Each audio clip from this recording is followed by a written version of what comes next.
Sickle cell disease एक आनुवांशिक रोग है जो माता पिता से बच्चों में ट्रांसफ़र होता है। इस डिसीज़ में लाल रक्त कणिकाओं में ऑक्सीजन की कमी हो जाने से सेल का आकार गोल नहीं बन पाता है, जिसके वजह से यह आधे चांद या फिर हंसिए की तरह दिखने लग जाता है।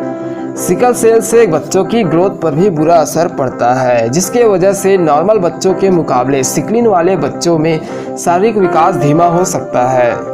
इसके साथ ही इम्यूनिटी कमज़ोर होने की वजह से संक्रमित होने की संभावनाएं भी बढ़ जाती है।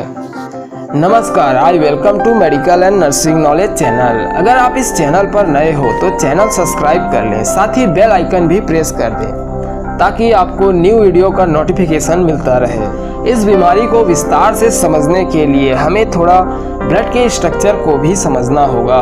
आमतौर पर ब्लड लाल कलर में नज़र आता है, जैसा कि आप इस पिक्चर में देख पा रहे होंगे। लेकिन जब आप इसे सेंट्रीफ्यूज करेंगे तो आरबीसी, डब्ल्यूबीसी, प्लेटलेट्स और सीरम प्रोटीन इस तरह से अलग हो जाता है। आपने 9th और 10th में पढ़ा होगा, ब्लड 3 प्रकार के होते हैं। फर्स्ट, लाल रक्त कणिकाएं, जिसे इंग्लिश में रेड ब्लड सेल और शॉर्ट में आरबीसीज कहते हैं। आरबीसीज को एरिथ्रोसाइट भी कहते हैं। तो आप आगे कंफ्यूज मत होना, इस एक चीज को ही हम 4 तरह से बोलते हैं: लाल रक्त कणिकाएं, रेड ब्लड सेल, आरबीसीज और एरिथ्रोसाइट्स। सेकेंड, श्वेत रक्त कणिकाएं, जिसे इंग्लिश में व्हाइट ब्लड सेल और शॉर्ट में डब्ल्यूबीसीज कहते हैं। डब्ल्यूबीसी को ल्यूकोसाइट भी कहते हैं। इस एक चीज को ही हम 4 तरह से बोलते हैं: श्वेत रक्त कणिकाएं, व्हाइट ब्लड सेल, डब्ल्यूबीसीज और ल्यूकोसाइट्स। Third, platelets. प्लेटलेट्स का भी सेकेंड नेम थ्रोम्बोसाइट्स है।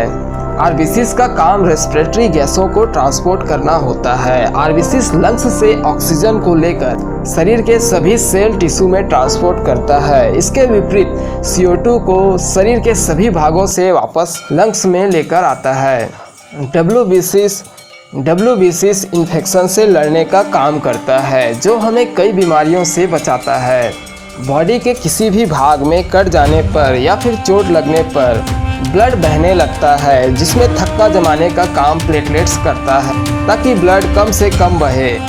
अगर हम ब्लड को अलग अलग देखना चाहते हैं तो इसे सेंट्रीफ्यूज करना होता है। उसके बाद ये अलग अलग स्पष्ट रूप से दिखने लगता है, जैसा कि आप इस इमेज में देख पा रहे होंगे। इतना भाग आरबीसी है, इतना भाग डब्ल्यूबीसी और प्लेटलेट्स है, और ये वाला भाग सीरम प्रोटीन है। अब समझने वाला बात यह है कि सिकलिन के भी कई नाम हैं। सिकलिन बीमारी को सिकल सेल डिसीज और सिकल सेल एनीमिया भी कहते हैं। यह बीमारी आरबीसी से संबंधित है, जिसे एरिथ्रोसाइट भी कहते हैं, जैसा कि मैंने थोड़ा देर पहले ही आपको बताया है। क्योंकि ये बीमारी आरबीसी से संबंधित है तो हमें इसके स्ट्रक्चर और ये क्या क्या काम बॉडी में करता है ये भी पता होना चाहिए। आरबीसीज का शेप बाइकॉन्केव शेप होता है, जैसा कि आप इस इमेज में देख पा रहे होंगे। अगर हम इसे इस तरह से देखना चाहें तो ये इस तरह से गोल शेप में हमको दिखाई पड़ता है। अगर हम आरबीसीज के और अंदर जाते हैं तो हमें हीमोग्लोबिन मिलता है। हीम यानी कि आयरन, ग्लोबिन यानी कि प्रोटीन। हीमोग्लोबिन के अंदर जाने पर 4 पॉलीपेप्टाइड चेन मतलब 2 अल्फा और 2 बीटा चेन मिलता है। हीम के कारण ही ब्लड का कलर लाल होता है, जैसा कि आप इस इमेज में देख पा रहे होंगे। इसमें आप हीम और ग्लोबिन को पहचानिए। ये जो 4 पॉलीपेप्टाइड चेन है, अब 2 अल्फा और 2 बीटा, ये ग्लोबिन वाला पार्ट है। ये आप आयरन बीच में देख पा रहे होंगे। एक्चुअल में यही ऑक्सीजन को बाइंड करता है। एक आयरन एक ऑक्सीजन मॉलिक्यूल को ट्रांसपोर्ट करता है। एक हीमोग्लोबिन में 4 आयरन होते हैं, यानी कि एक हीमोग्लोबिन 4 ऑक्सीजन मॉलिक्यूल को बॉडी के अलग अलग पार्ट में कैरी करता है। एक आरबीसी में 270 मिलियन हीमोग्लोबिन पाया जाता है। कई बुक्स में 250 मिलियन भी दिया गया है। अगर 270 मिलियन के हिसाब से देखें तो 270 × 4 = 1280 ऑक्सीजन मॉलिक्यूल, यानी कि एक आरबीसी 1280 ऑक्सीजन मॉलिक्यूल को बॉडी के विभिन्न पार्ट में ट्रांसपोर्ट करता है। वहीं अगर 250 के अकॉर्डिंग देखें तो एक आरबीसी 1000 ऑक्सीजन मॉलिक्यूल को ट्रांसपोर्ट करता है।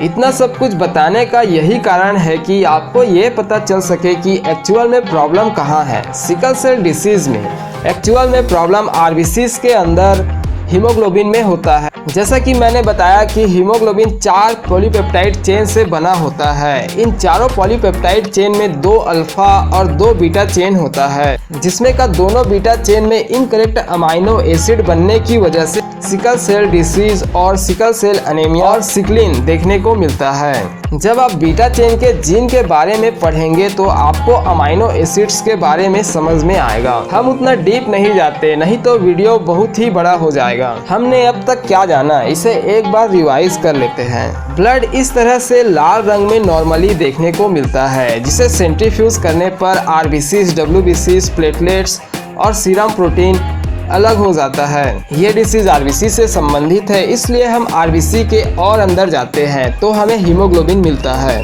हीमोग्लोबिन के अंदर जाने पर 4 पॉलीपेप्टाइड चेन मतलब 2 अल्फा और 2 बीटा चेन मिलता है। क्योंकि दोनों बीटा चेन इस डिसीज का कारण है, इसलिए दोनों बीटा चेन की जीन की स्टडी करने पर हमें पता चलता है कि बीटा चेन में इनकरेक्ट अमाइनो एसिड पाया जाता है, जिसके वजह से सिकल सेल एनीमिया होता है। लेकिन इनकरेक्ट अमाइनो एसिड से आरबीसी का शेप हंसिया या अर्ध चांद जैसा क्यों होता है, इसे जानने के लिए आप पार्ट 2 वीडियो का थोड़ा वेट करें। आरबीसी पूरे ब्लड का 40% भाग होता है, जिसमें हीमोग्लोबिन का नॉर्मल रेंज मेल में 13 से लेकर 18 ग्राम पर 100 मिलीलीटर ऑफ ब्लड होता है। वहीं फीमेल में इसका नॉर्मल रेंज 12 से 16 ग्राम पर 100 मिलीलीटर ऑफ ब्लड होता है। आरबीसीज का काम रेस्पिरेटरी गैस को ट्रांसपोर्ट करना होता है। आरबीसीज लंग्स से ऑक्सीजन को लेकर शरीर के विभिन्न भागों में ट्रांसपोर्ट करता है। इसके विपरीत CO2 को शरीर के विभिन्न भागों से वापस लंग्स में लेकर आता है। इसका जीवन काल नॉर्मली 120 दिन होता है, लेकिन सिकल सेल डिसीज में इसका जीवन काल 10 से 20 दिन होता है, जिसके कारण सिकलिन में ब्लड की कमी देखने को मिलता है। अगर वीडियो पसंद आया हो तो लाइक करें और अपने दोस्तों को शेयर करें। चैनल को सब्सक्राइब करें, साथ ही बेल आइकन भी प्रेस कर दें ताकि न्यू वीडियो का नोटिफिकेशन आपको मिलता रहे। Thank you for watching. आपका हर दिन शुभ हो।